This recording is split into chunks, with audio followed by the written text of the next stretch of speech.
Welcome once again, Mag and David family, for our weekly video Dvar Torah. This week's parasha is Parashat Lech Lecha, and there's a very powerful line that Avram says to the king of Sedom, Melech Sedom. After the war and after Avraham is victorious, he says that he would not take a chut or seroch na'al from the king of Sedom. He would not even take a string or a shoelace in spoils of war from the king, lest anybody think that he was the one who made Avram rich. Our rabbis in the Midrash take this imagery of the string and the shoelace and they compare it to many different mitzvot. And these mitzvot were things that Bnei Israel earned as a result of this very powerful statement of Avraham Avinu. The tzitzit strings, the line that goes around the Mizbeach, even the mitzvah of Halitza, which involves a shoe, all were given to Bnei Israel in a merit of Avram. But we still beckon the question to be answered. What was so powerful about this line of Avram? Everybody wants to make sure that they understand that somebody else who really had nothing to do with their riches, they would stop at nothing to make sure that person did not think that it was their heroism or it was because of them that they became rich.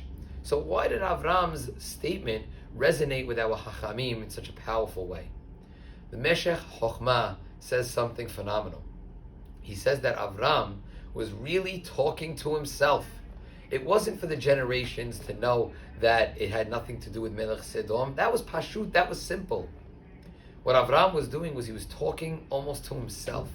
And he was stating that the only reason why he was able to emerge victorious was because of Hashem, and not because of him. A soldier, after the adrenaline rush of victory, can fall into the trap of thinking, that it's because of my hand and my strength that this victory was able to happen. And Avram was taking a very strong stance to say, stop, I'm not taking anything, not because of you, you'll be handled, but it's really because of me. I also don't want this to come and affect me and my midot. I want to be the person to also remind myself that you were not the person who made Avram rich. And that, Rabotai, is an amazing lesson for us. So many times in our lives, we have the opportunity to pat ourselves on the back and think too much of ourselves.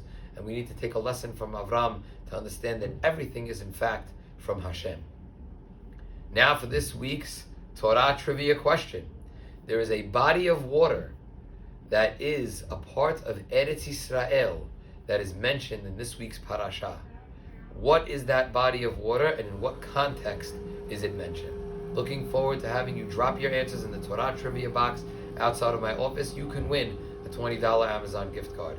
Shabbat Shalom u'mevorach.